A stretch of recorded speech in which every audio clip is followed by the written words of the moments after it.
Now at 9, we'll have some tips to make sure your new Christmas gifts don't end up in the hands of thieves. Plus, Integris Health says some patient information has been breached by a cyber incident. And fighting intensifying in Gaza with both Palestinian civilians and Israeli soldiers among the new casualties. I'm Trey Yingst in Tel Aviv. I've got the details coming up. The 4 states' most watched news starts now. This is KOAM News at 9 on Fox 14. I'm Dow Quick. Some area hospital patients get an unwelcome holiday season surprise. Some of their personal information could be in the hands of a stranger.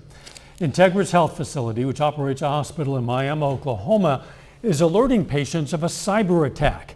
Someone has breached the organization's computer files, which include patient names, addresses, dates of birth, social security numbers, and email addresses. The breach apparently occurred on November 28th. On Christmas Eve, many patients received an email listing the specifics of their personal information. The author asks for a $50 fee to not sell the data on the dark web. Law enforcement officials and Integris asked those who received that email to not respond or click on any links. Instead, they recommend you freeze your accounts with Equifax, Experian, and TransUnion. They say that should prohibit someone from opening an account in your name. Authorities say a small home is destroyed after an overnight fire in Commerce, Oklahoma.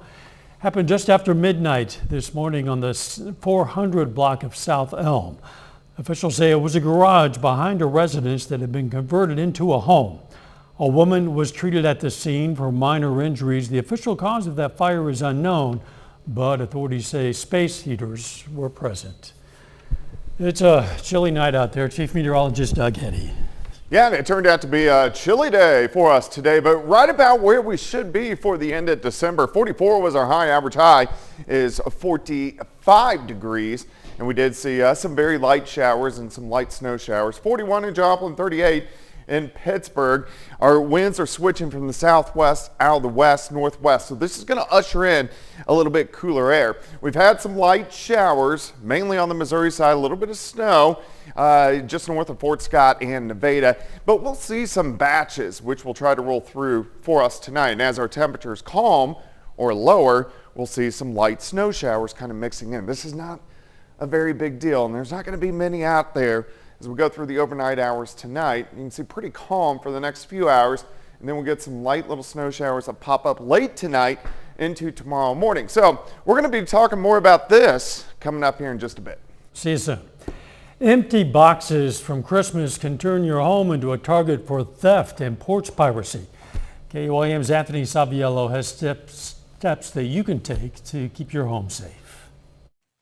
The holiday season is already a high-risk time when it comes to theft. And even if you haven't had trouble with porch pirates stealing those packages off your porch, the evidence left behind of a successful Christmas can put a target on your house. Anybody that's passing through a neighborhood this week and they see a pile of Amazon boxes or shipping boxes or even direct from the manufacturer sitting outside the curb, they're just displaying that they received a lot of something that's most likely inside that home. But there are steps you can take to keep your Christmas goodies off the market. One of the things is when they're putting their trash out curbside for the sanitation folks to come pick it up, break down the boxes. If you got a TV or a nice tool box or something like that, if you put the box out there, it just displays like a billboard. Grab your phone, take some pictures of those valuables, including jewelry and firearms with the serial number,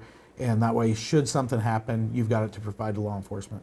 Despite the concern, Sheriff Groves says it's been relatively tame this year. This time of year especially, I would say we haven't had as many instances this year as in years past reported, but it's certainly an issue, and it's not specific to the holidays. It happens year-round, so those tips to safeguard your packages, those are true throughout the year. So remember, if you have packages still on the way, make sure to check your porch regularly and track your packages. And also remember, those package wrappings may not be best served if they're on the street. Reporting in Columbus, I'm Anthony Saviello, KOAM News. Sheriff Grove says if you do fall victim to theft, you should call 911 and do your best to not contaminate the crime scene. U.S. forces early this morning carried out airstrikes on a militant group based in Iraq. President Biden ordered the strikes, which are believed to have killed a number of militant fighters. The move was in retaliation for a drone attack on an air base used by U.S. troops. That attack wounded 3 Americans, one of them critically. The Iraqi government condemned the U.S. airstrikes, calling it a hostile act. But the Biden administration says it's going to do what it takes to protect U.S. personnel based in that region. Fighting continues in Gaza as Israeli forces strike on the ground and from the air. This as calls for a ceasefire are shot down by Prime Minister Netanyahu. Fox News correspondent Trey Yinks has the latest from Tel Aviv. We are not stopping. Whoever talks about stopping, there is no such thing. In an apparent expansion of their ground offensive, Israeli forces bombarded Palestinian refugee camps in central Gaza Tuesday. This coming after airstrikes over the weekend left hundreds dead, according to the Hamas-run Palestinian Health Ministry. Palestinians are being driven into smaller areas of the Strip after weeks of heavy ground fighting in northern Gaza and the southern city of Khan Yunis. Israeli troops engaged in this intense fighting, going block by block on the ground, saying they've lost 19 soldiers over the last several days, with several more injured. Israeli Prime Minister Benjamin Netanyahu says his country's fight is not close to being finished, as they look to go after Hamas leadership. We are doing everything to safeguard the lives of our warriors, but one thing we will not do, we will not stop until we achieve victory. Meanwhile, a new proposal from Egypt has been rejected by Hamas. The plan would trade a ceasefire for a phased hostage release. Palestinian factions, though, are unwilling to consider a new proposal that sees new leadership in Gaza, while the Israelis have been clear that Hamas will not control Gaza once the war is over. The war will continue until the end, until we finish them, no less. A top advisor to the Israeli Prime Minister will be in Washington today to discuss the next steps in the war in Gaza. In Tel Aviv, Trey Yingst, Fox News. Coming up, we're going to look back at the biggest breakthroughs and studies in healthcare during 2023. The numbers are rising for young onset dementia. Although early dementia is thought to be dictated by genetics, new research has indicated that lifestyle also plays a role. Young onset dementia means the cognitive decline that one experiences years before signs of dementia set in. For some, that can be as early as age 30. The study found some of the more surprising risk factors are social isolation, hearing loss, and low vitamin D. 2023 saw the development of new treatments for diseases like obesity, Alzheimer's, and RSV. Fox News correspondent Jonathan Seri takes a look back at the biggest health stories of the year. 2023 saw new health trends and major breakthroughs that will affect millions of Americans. The weight loss drug market seeing a massive boom this year thanks to medications like Ozempic, Wegovy, and Mounjaro. The drugs making it easier for users to shed unwanted pounds, but can come with a high price tag and negative side effects such as stomach issues. These drugs saw a huge surge in popularity, causing nationwide shortages. The FDA approving a new medication, Zepbound, at the end of the year, paving the way for even wider use of these types of drugs in the new year. And May saw the official end of the COVID-19 public health emergency, more than 3 years after it began. Meanwhile, the long-term effects of COVID continue to be studied. According to the CDC, nearly 18 million adults suffer from long COVID effects, including fatigue, shortness of breath, and cognitive impairment. A ray of hope for millions of Americans suffering from Alzheimer's disease, with the FDA approval of a new medication, Leqembi. Studies show the medication can slow the progression of the disease when taken in early stages. Giving people time with Alzheimer's to slow progression is very valuable. And in a move to combat the opioid crisis in America, the life-saving nasal spray naloxone, also known as Narcan, became available to purchase over the counter this year. Narcan quickly reverses the effects of opioid overdoses, including fentanyl, with a record 109,000 overdoses in 2022. Advocates of expanded Narcan access say this move will save lives. The FDA approving the first vaccine to protect newborns from RSV this year. A single vaccine dose of Pfizer's vaccine given to pregnant women will protect infants from birth to 6 months old. The FDA also approving a new medication for infants to protect against the potentially deadly virus. Beyfortus reduces the risk of contracting RSV by 75%. The CDC ramping up production of the drug this fall to help with a surge in cases. A major breakthrough for the treatment of sickle cell disease with the FDA approval of the first ever gene therapy for humans that could cure the painful inherited blood disorder. Doctors will now be able to snip a patient's DNA, blocking the debilitating effects of sickle cell. This is the first step forward. And a historic decision by the FDA coming with the approval of the nation's first over-the-counter birth control. Opill, taken once a day, was first approved for prescription in 1973. Now millions of women will have access to the drug, bypassing the cost and time of seeing a healthcare provider. According to drug maker Perrigo, the hormone-based pill will be available for sale early in the new year, and there will be no age restrictions on who can purchase it. This is just an amazing moment. It's really an important transformation in access to contraception care. And next year, the Supreme Court will take up a dispute over a medication used in the most common method of abortion in the U.S.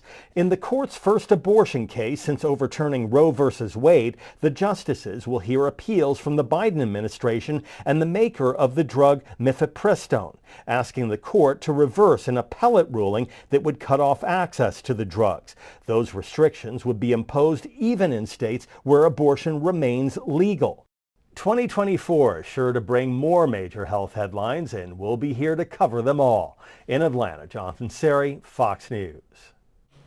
Doug is next with a complete look at the forecast, and later a current NEO basketball standout and former Joplin Eagle is moving up to the Division II level to join the MIAA.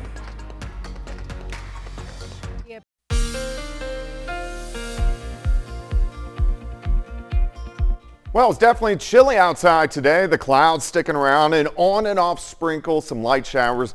Northern counties picked up a few light little snow showers, but it looks good.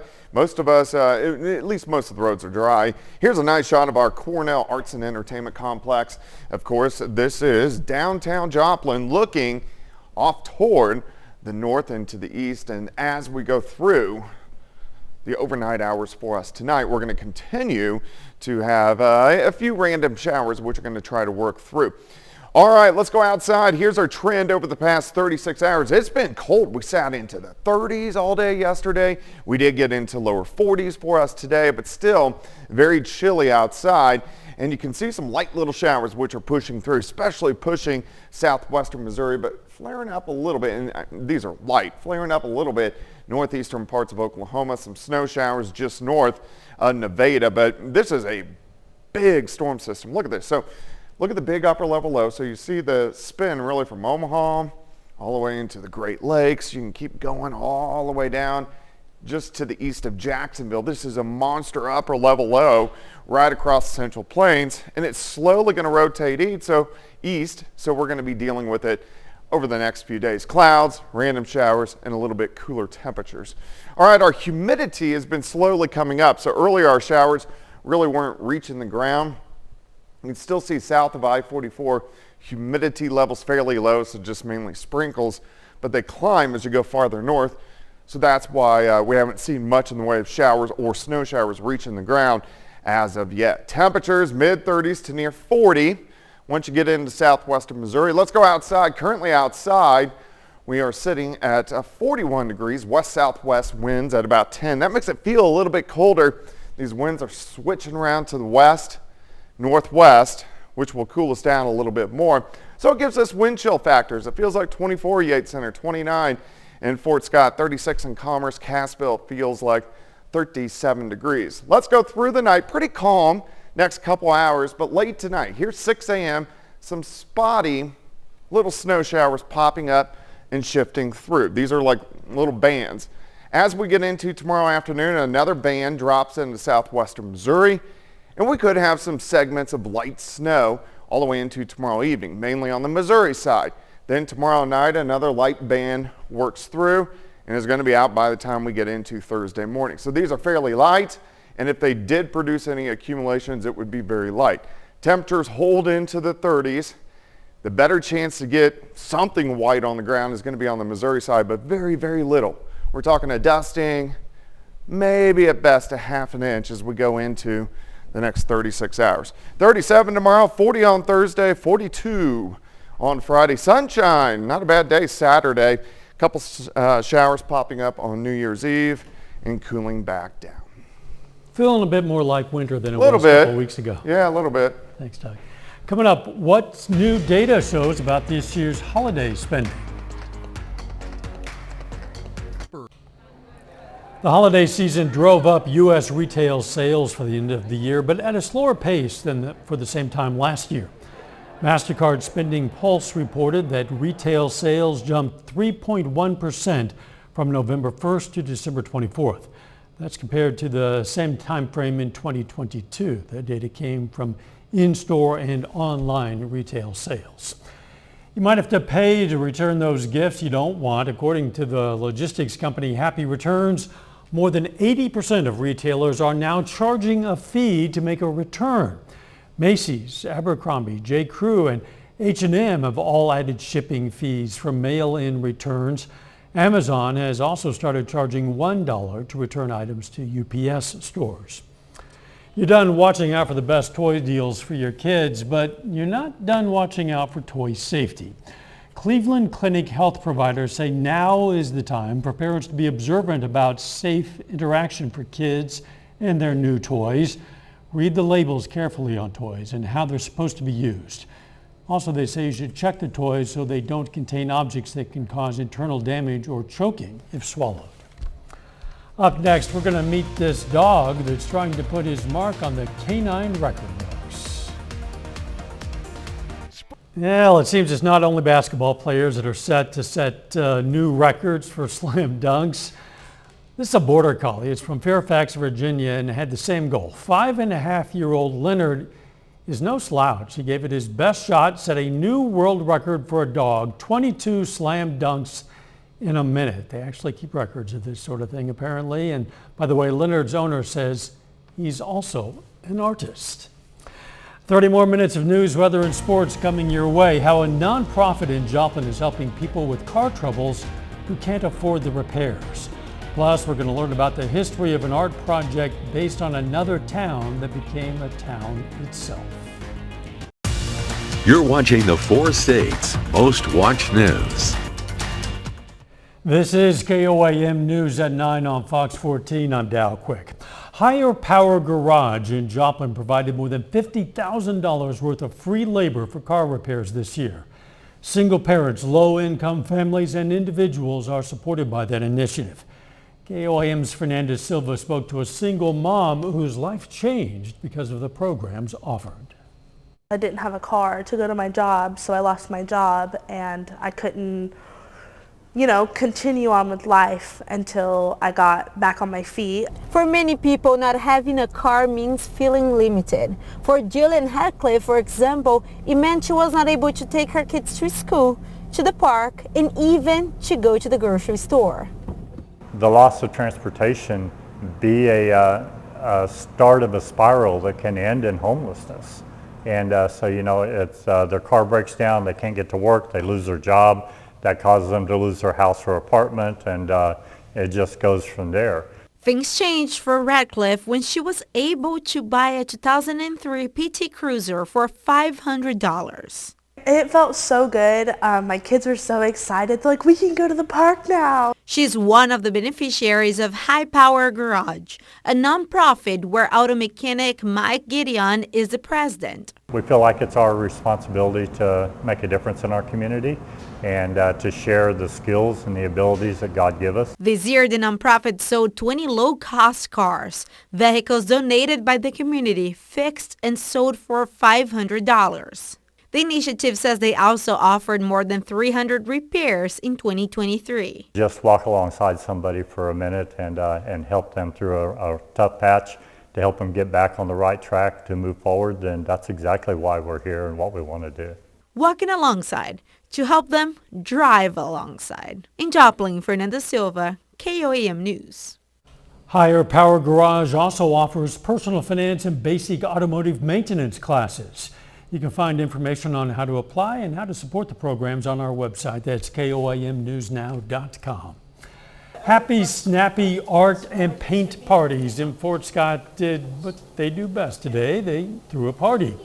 The party place kicked off its annual winter art camp for a few of its closest young friends. Kids attending the camp get a chance to create clay and sculpture art and learn techniques such as firing and glazing. Camp organizers hope kids get a balance of learning and fun. I really enjoy the kids and teaching, the art, and I enjoy seeing how happy they are when they're proud of what they have created. Kids attending the camp will get to take home at least 4 different works of sculpture and clay art. Just a few miles northeast of Carthage and right off Route 66, you'll find a hidden gem called Red Oak 2. Some call it an art project, others consider it historical preservation, but for the 8 residents who currently live there, well, it's home. KOAM's Tanya Bach takes us there. Any time of day, especially on a weekend, I'll just go outside and there might be 20 people just in my yard taking pictures, hanging out, enjoying Route 66, just taking the tour. Jeremy Morris was traveling Route 66 himself 12 years ago when he met the creator of Red Oak 2, artist Lowell Davis. And I talked to him on the porch, found out that people actually live here, which surprised me. And I thought if anything ever comes available, I may buy a house here. Today, Morris lives at Red Oak 2 in a late 19th century home originally built in Carthage. It's dubbed the Parsonage simply because it's next to Davis's working church, where there are music jams on Saturday nights and a service every Sunday. Red Oak 2 is actually a sequel community, about 20 minutes west of the original Red Oak. This cemetery, a church, and a few homes are all that really remains of Red Oak, Missouri, the childhood home of Lowell Davis. It used to be a thriving community along Route 66, but after World War II, its residents moved away, basically becoming a ghost town.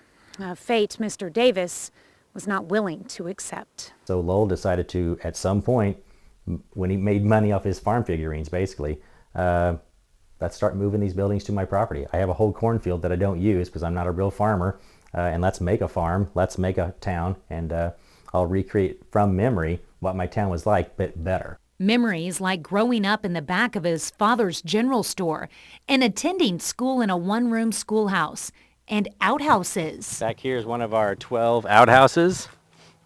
This is where Lowell used to keep all his civic awards. The current feed and seed store was the first building Davis moved from Red Oak to Red Oak 2 in 1987. They would cut some of these buildings in half and move them in the middle of the night on the streets. And then some buildings, like the log cabins, were moved log by log, sometimes numbered. Davis also found and moved a number of historical buildings, including this 1850s Civil War home from White Oak, Missouri, and the Clinging Smith cabin that Davis found in a field in La Russell, Missouri. This is an 1850s cabin. The original wall, south wall, ended right here, made of hand-hewn logs. Davis passed away 3 years ago, but before he did, he made Morris and the other residents promise him one thing. He told me before he passed, he said, keep it art. Doesn't have to be my art, but I want it to be art.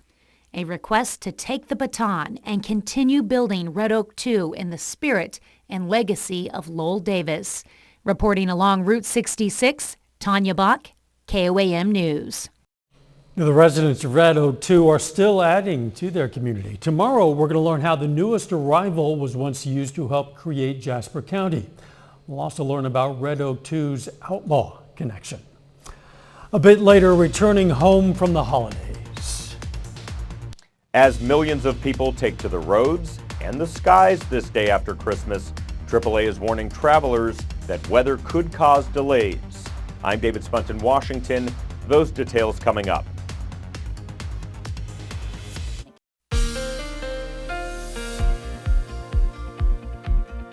Well, of course, a dreary day outside today. Cloudy skies, cold. We only went into the low to mid 40s across the region, and we've had some light showers, light snow showers kind of spitting out there over the past couple hours, and it's been breezy or windy, so that makes it feel a little bit colder than what it actually is, and we're going to continue to see this tonight. This is a nice shot. This is our Cornell Arts and Entertainment Complex building downtown Joplin. All right, here in the green is light rain. Our southern, really south of I-44, it's not reaching the ground. In the blue, a little bit of snow, and you can see a few little showers trying to pop up, so we're most likely getting a little bit of drizzle or random little sprinkles, Miami into Joplin. But huge storm system. Look at the real estate.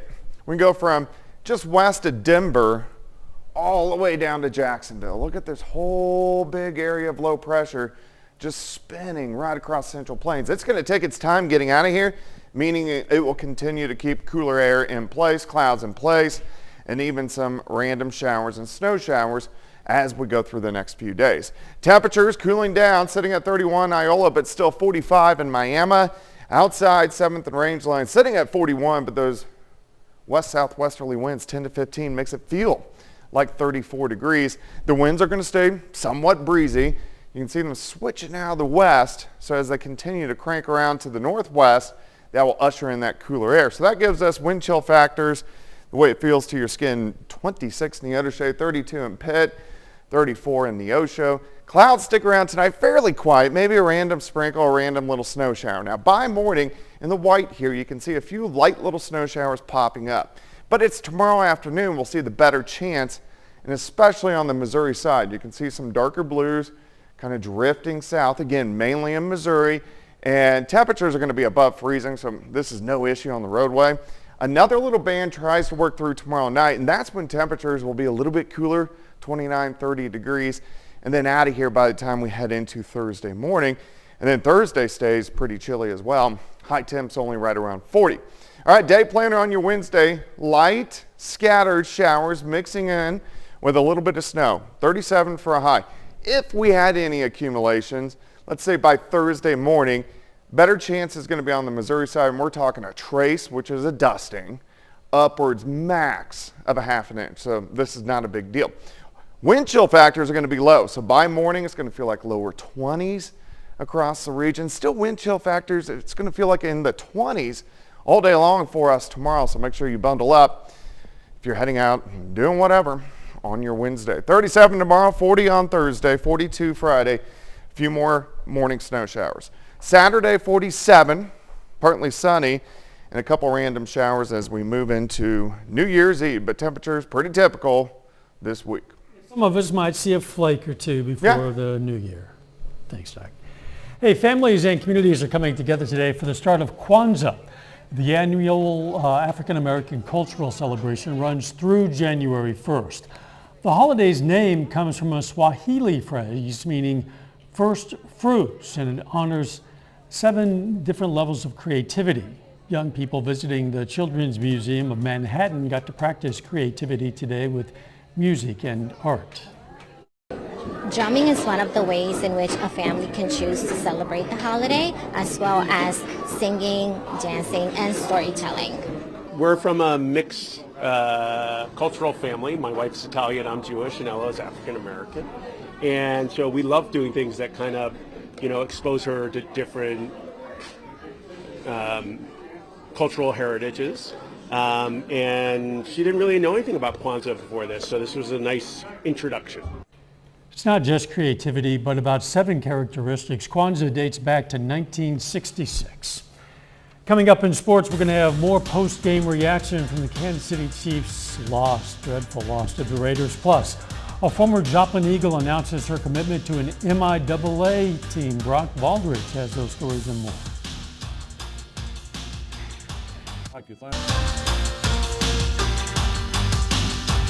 Well, tonight, a former Joplin Eagle and current NEO women's basketball player announces that she's going to make the jump from junior college over to the MIAA.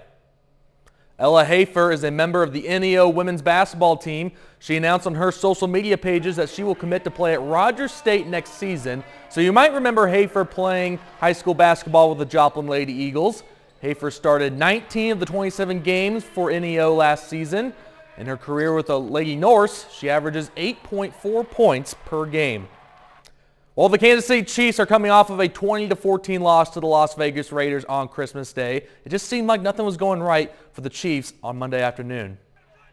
In the Chiefs' loss to the Raiders, maybe the most impressive stat was that the Raiders did not complete a pass for the entire second half. But despite that, the Chiefs had 2 crucial turnovers that resulted in 14 easy points for Las Vegas. With only 2 games remaining left in the regular season, the Chiefs need to win one of their next 2 games to clinch a spot in the playoffs. Yeah, I think just the mistakes offensively. I thought defense played a good game. Just 2 mistakes that gave them 2 touchdowns there down when you're backed up in their red zone. So you just can't do that, especially when defense is playing like they're playing. So I just got to be better in that sense and not making those mistakes and try to find a way to play the game in the best way to win it. Again, we're on a short week here. So we're going to get everybody back in, give them a day off and get everybody back in and get ready for Cincinnati. But I take full responsibility for that, for the way we played. Well, the Kansas Jayhawks are making their final preparations as they have earned a bowl trip for the 2nd year in a row. The Jayhawks are playing in the Guaranteed Rate Bowl tonight in Phoenix, Arizona. Kansas faces the UNLV Runnin' Rebels, and if KU wins tonight, it'll be their 6th ever time in program history, really, that the Jayhawks will finish with 9 wins or more in a season. At the moment, this game is still in progress, and it's Kansas who leads in the closing minutes of the first half, 28-7. In the NBA tonight, it's the Oklahoma City Thunder that they are looking to bounce back after their loss to the Lakers. OKC facing the top team in the Western Conference and the Minnesota Timberwolves tonight. Oklahoma City gets the win at home tonight, 129-106, the final. So Kansas, trying to get that first win since their Orange Bowl victory in 2007 for a bowl game. A lot of folks out there tonight. Yeah, the Jayhawks overdue for something like that. We'll be right back. This day after Christmas, tens of millions of people are expected to be traveling. Fox's David Spunt has more on what to expect if you're heading home from the holidays.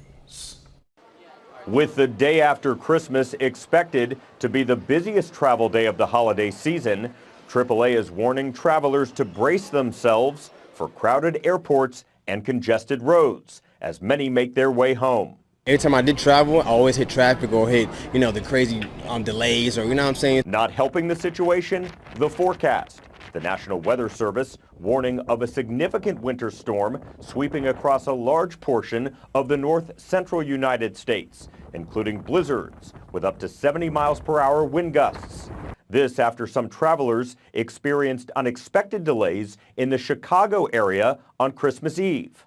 A dense fog forcing airlines to cancel dozens of flights. One passenger says he sat on the tarmac for 3 hours after arriving from New York. We didn't have a terminal to go to, and so we sat there, and about every half hour, pilot would come on and say, we don't know what's happening. Still, this year's disruptions have been far fewer than this time last year, when a staffing and technology meltdown with Southwest Airlines stranded more than 2 million people. But for Ezra Alswang, who experienced last year's meltdown and this year's delays, he says there's still room for improvement. Lessons are to be learned for us. Hopefully Southwest learns a couple lessons, but doesn't make for a great holiday experience. To ease pressure on commercial airlines during the holiday rush, the FAA temporarily opened military airspace across the East Coast and Gulf of Mexico. In Washington, David Spunt, Fox News. Coming up, we're going to learn how Mercedes-Benz Stadium became the first professional sports stadium in the world to earn a certificate for its recycling efforts. Mercedes-Benz Stadium is going green by working to reduce waste, and it's getting worldwide recognition for its efforts. Fox News correspondent Madison Scarpino has more. With over 50 events and more than 3 million visitors every year, this worldwide recognition for Mercedes-Benz is that much more impressive.